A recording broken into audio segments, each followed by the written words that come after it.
Good morning and welcome to the show, the P&B Morning Show. The political landscape of the Federal Capital Territory has shifted once again.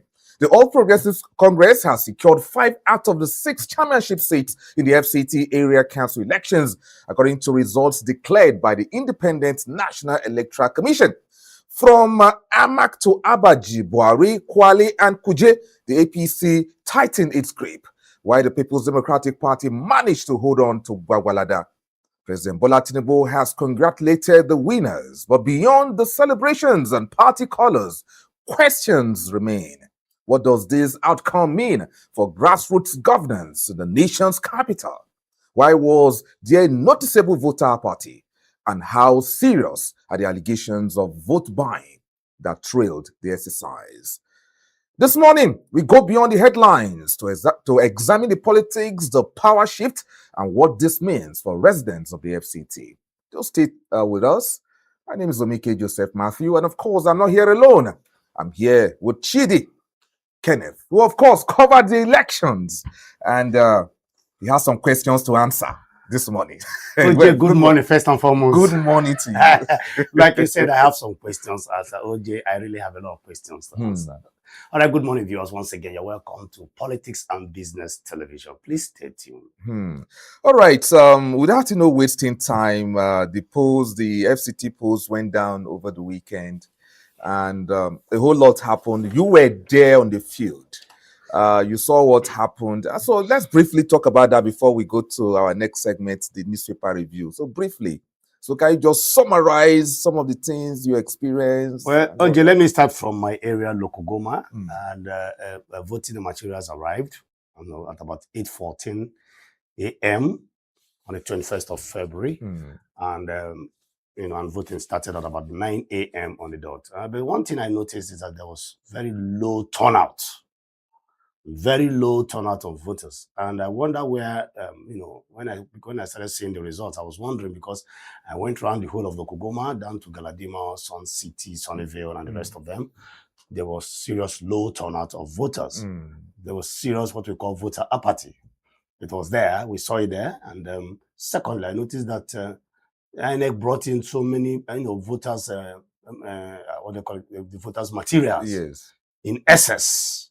Beavers, not just beavers alone, with the papers, the voting paper. Yes, the materials. So it took the voting exercise. Some polling units were like 17 or 25 voters, registered voters, like 031 Lokogoma and MTM Mast. They had just about 20 accredited voters.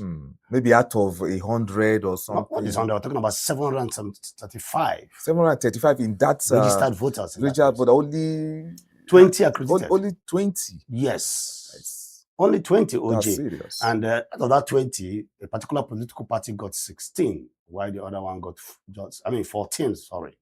And while the other one got 6. And the result was transmitted. But however, we also noticed that in some part of the, let me talk about the AMAC, where I covered.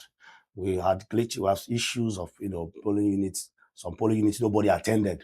What about 8 polling units in Asokoro? No single individuals came to vote. Wow. So the officials were just there, exactly, sitting and waiting for whoever that will come. Yes, we also have, I think, a situation, was it Gosa or something? I think I can't remember clearly, where the INEC machine only certified 14 people out of, it was, I saw voters shouting that why would the machine be programmed for only 14 people to vote? Oh, it was programmed for 14. Yeah, the video is there. The guy was actually screaming that, the guy was talking and shouting, and that they have about 5,000 voters here ready to vote. And when the machine came here, only accepting 14, ready to accept 14. And they stood their ground and insisted. I don't know how that ended. We saw videos of people, tear gas, trying to smoke everywhere and ballot boxed. The guy said, well, they tried to snatch some document, but he was able to secure, the original, results sheet of the chairmanship position. So we saw a lot of, hitches here and there. But on the general note, the election was quite peaceful and calm. The movement, the restriction of movement was, respected. Even though some were complaining that the minister, who is not a registered voter in the FCT, was moving up and down, that he has no business moving up and down, that he's not an INEC official. You know, some people were complaining that. But he's the person in charge of the territory. This is his territory, so he has to move around to see what's going on. Yeah, if you look at it from that angle, you can also say that. But some are also saying that no, that he who makes the law should also obey the law.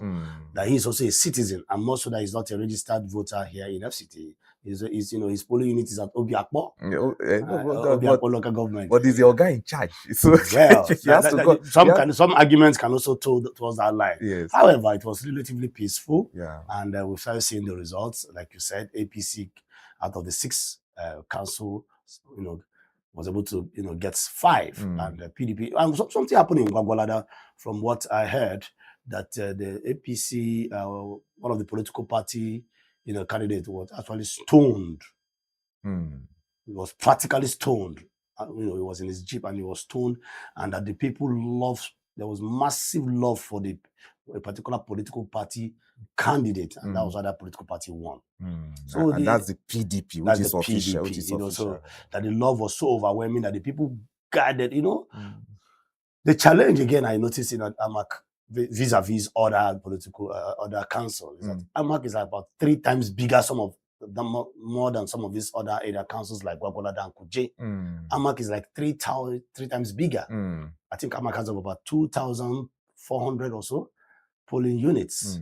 And some political parties could not even get agents in almost about 1,800 polling units. Yeah. And that gave room for some kind of alleged malpractices. Okay, I think we'll talk more on this, and you can see on our screen the official result. So we will, of course, project this to you as we continue with the discussion this morning. So let's go for a quick break. When we return, I will review the papers and then return back to the discussion, because today will be dedicated to the FCT elections, the FCT council polls that went down over the weekend. We'll look at everything that happened, like you heard from Chidi. So let's quickly go for a quick break. We'll be right back.